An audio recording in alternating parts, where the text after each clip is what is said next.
इस कहानी में आपको नफरत, गुस्सा, बदला और बदलते एहसासों के साथ बहुत प्यार और बीच बीच में बहुत रोमांस देखने को मिलेगा। तो कहानी को जानने के लिए पढ़ते रहिए विराट गोयनका और वेदिका सहगल की इस अनोखी प्रेम कहानी। Dot dot dot dot dot dot dot dot dot dot dot Virat एक फेमस बॉलीवुड एक्टर है, उसे लोग सुपरस्टार विराट के नाम से जानते हैं।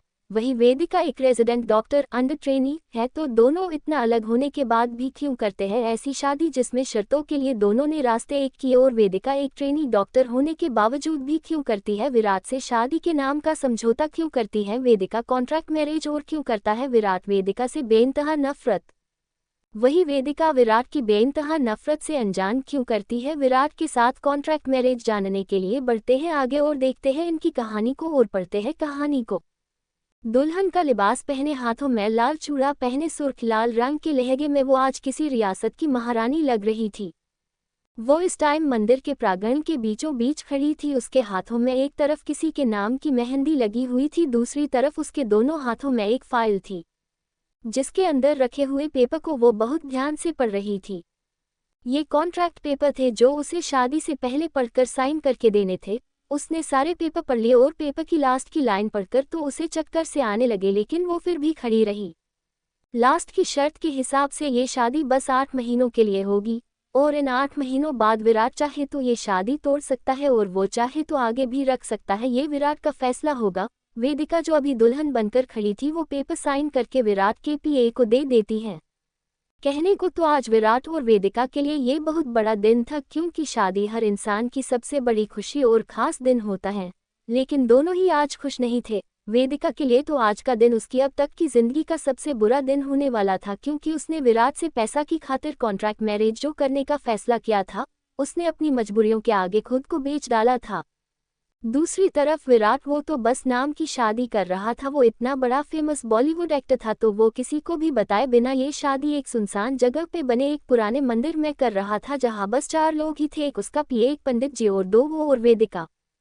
पेपर को एक तरफ रख के पंडित जी ने दोनों को वरमाला पहनवाए। इसके बाद दोनों फेरों के लिए बैठ गए। बिना तामझाम के ये शादी 1 घंटे में निपट गई। विराट ने पंडित जी को बहुत सारे पैसे देके ये शादी किसी को ना बताने को कहा और उसे कुछ टाइम के लिए शहर से बाहर जाने को भी कह दिया।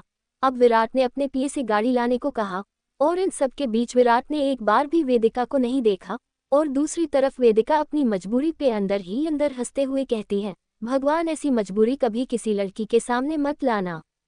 वो खुद से ही मन सोचकर दुखी होकर बातें कर रही थी। इतने में विराट का पीए नमन गाड़ी लेके आ गया। विराट उसमें जाके बैठ गया और वेदिका वही मंदिर की सीढ़ियों पे खड़ी होकर अपने ही ख्यालों में खोई हुई थी। तभी उसे गाड़ी के हॉर्न की आवाज सुनाई दी। उसने अपने आसपास देखा तो वहां विराट नहीं था। तभी नमन ने आके कहा, चलो वेदिका मैम, गाड़ी आ गई है।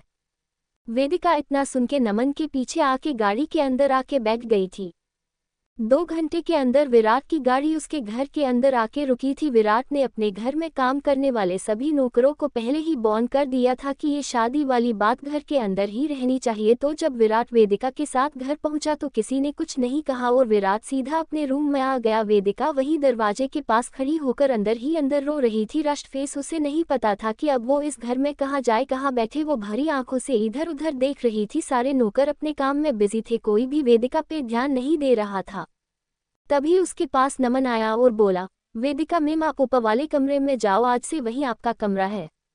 वेदिका ऊपर वाले कमरे में आ गई, जहां पहले से ही विराट बैठा हुआ था। वो फोन पे किसी से बात कर रहा था। वेदिका अंदर जाने में हिचक रही थी। वो बहुत देर तक गेट के पास खड़ी रही। जब विराट ने फोन कट किया तो देखा कि वेदिका गेट पे खड़ी है। तब विराट ने उसे अंदर आने को कहा। वेदिका अंदर आ जाती है। वेदिका के अंदर आते ही विराट कुटिल और रहस्यमयी मुस्कान के साथ वेदिका से बोला, तुम्हें याद तो है ना इस शादी की सारी शर्तें?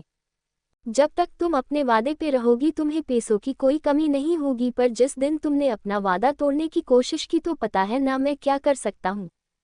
फिर कुछ देर रुककर बोलता है, ये शादी बस नाम की शादी है, गलती से भी इस शादी के बारे में अभी किसी को कुछ भी पता नहीं चलना चाहिए, समझी तुम? वेदिका ने हाँ में गर्दन हिलाए। विराट इतना कहकर रूम से बाहर चला गया। उसके बाहर जाते ही वेदिका बैग के सिराने बैठ के अपने गहनों को उतारने लगी एक एक करके, और आज विराट ने जो शर्त रखी थी उसी के बारे में सोच सोच के उसकी आंखें गीली हुई जा रही थी। उसे बार बार एक ही मंजर याद आ रहा था कि क्यों उसकी मजबूरी उसके सम्मान से बड़ी हो गई, आखिर क्यों वो इतनी मजबूर हो गई। यही सोचते सोचते वो बैग के सिराने से सिर टिका के लेट गई। तभी उसके पास विराट आया और उसके कान के पास चुटकी बजाते हुए बोला, ये आराम बहुत हो गया। विराट ने इतना ही कहा था कि वेदिका एकदम से डरते हुए आंखें खोल के बैठी हो गई। वो बेड के पास बैठ गई। तभी विराट अपनी आंखों में नफरत भरते हुए बोला, वेदिका सहगल, आज हमारी शादी हुई है और उस हिसाब से आज हमारी सुहागरात है और तुम हमारी सुहागरात को मनाए बिना मेरी मर्जी के बगैर सो कैसे सकती हो।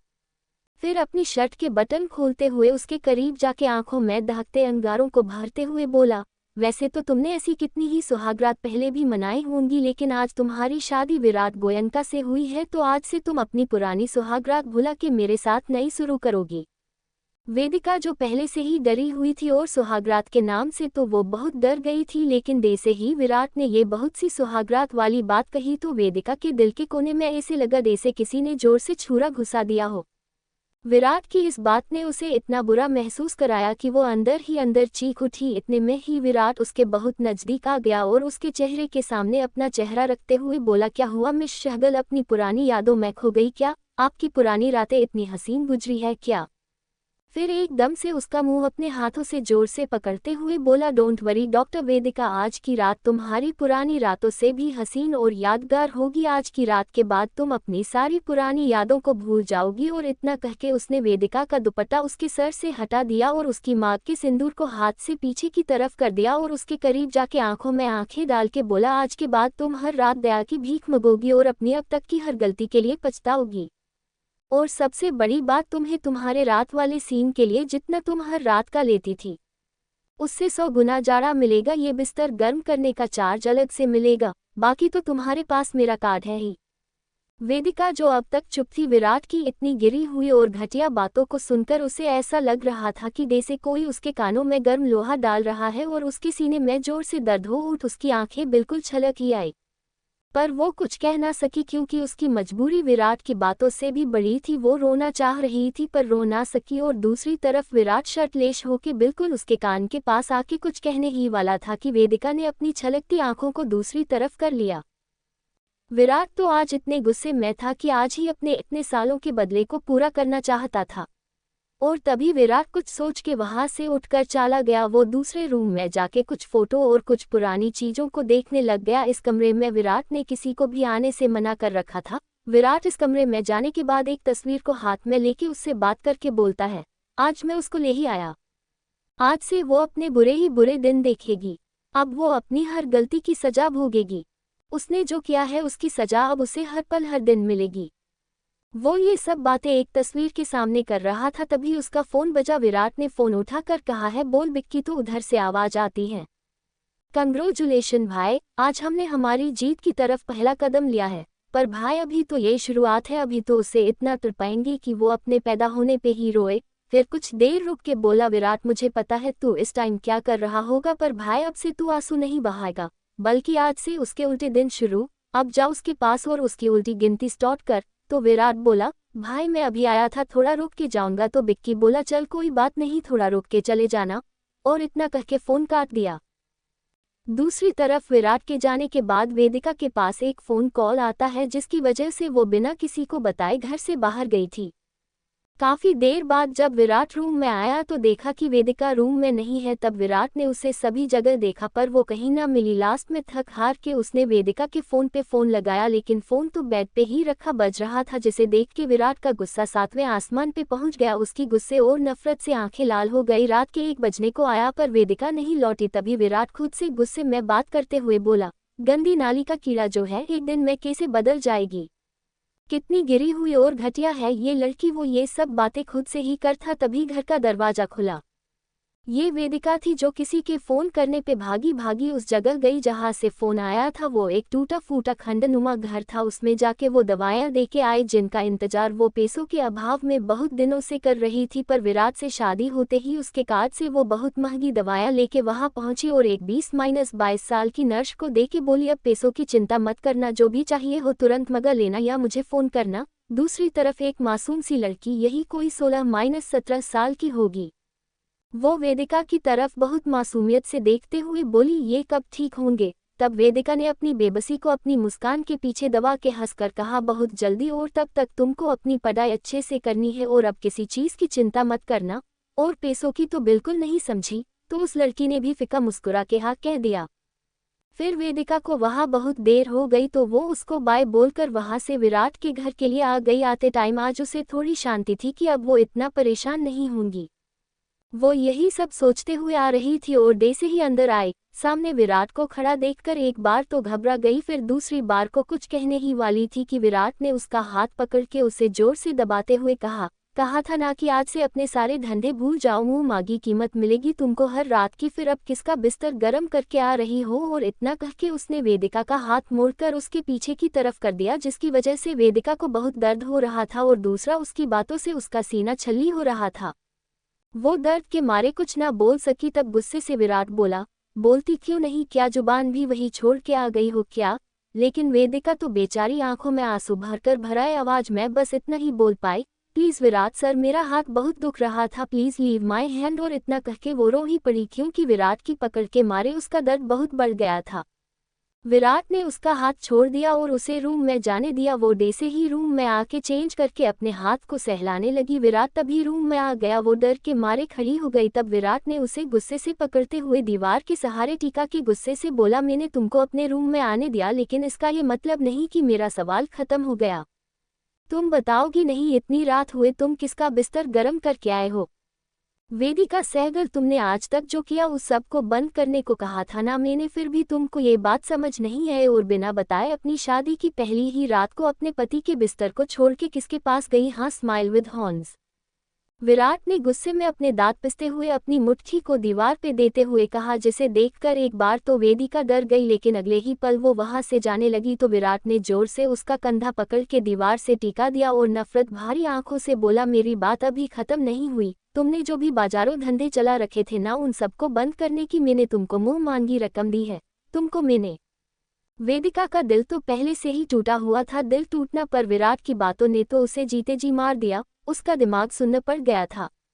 उसके दिल की धड़कनें बहुत धीमी गति से चल रही थीं।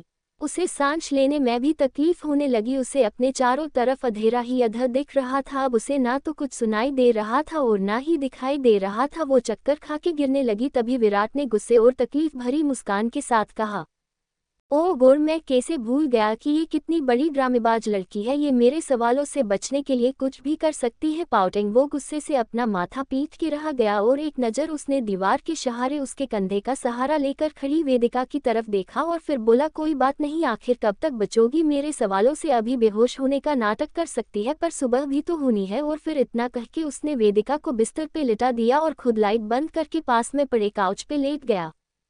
जल्दी ही वो भी सो गया था, स्लीपिंग। सुबह जब विराट उठा तो उसने देखा वेदिका अपने कमरे में नहीं है। वो उठकर नीचे गया और अपने एक सर्वेंट से वेदिका के बारे में पूछने पे पता चला कि वेदिका हॉस्पिटल जा चुकी है। उसकी ड्यूटी टाइम हो रहा था, इसलिए बिना नाश्ता किया ही वो घर से निकल गई। विराट गुस्से से अपनी मुट्ठी भींचकर रह गया। वो भी अपने कमरे में तैयार होकर अपनी नेक्स्ट फिल्म की शूटिंग के लिए सेट के लिए निकल गया। शाम को जब वो घर लौटा तो उसने देखा वेदिका सुबह की निकली, अभी तक घर नहीं आती। वो तो खुद घर लेट आया था और वेदिका वो अभी तक नहीं आई, जबकि वो तो उससे पहले की गई है और अब तो वैसे भी रात के 11 बजने को आए हैं। उसने गुस्से से अपना कोट उतार के काउच पे फेंक दिया और जेब से फ़ोन निकाल के वेदिका को फ़ोन लगाने लगा, पर वेदिका ने फ़ोन नहीं उठाया। वो बार बार फ़ोन और मैसेज करने लगा, पर वेदिका ने कोई रिप्लाई नहीं दिया। रात के करीब 2 बजे वेदिका का रिप्लाई आया, मैं उड़ती में थी, वैसे भी मेरा फ़ोन साइलेंट मोड पर था और मेरी ड्यूटी भी 24 घंटे की है, तो मैं कल सुबह ही आऊँगी। वैसे भी मैं सीनियर रेजिडेंट डॉक्टर हूँ, तो हमारी ड्यूटी ऐसे ही रहती है। इतना कह के उसने फ़ोन साइड में रख दिया। तब वेदिका के फ़ोन पे रिप्लाई आया, सी यू टुमारो, और उसके साथ बहुत सारे गुस्से वाले फेस थे, स्माइल विद हॉर्न्स। वेदिका इन सब को याद करके दर्द से मुस्कुराते हुए खुद से कहती है, कहने को तो तुम इतने बड़े सुपरस्टार हो, लेकिन तुमसे भी हो सकते हो एक लड़की की मजबूरी को समझे बिना उसे किसी कोठे वाली से कम नहीं समझ रहे।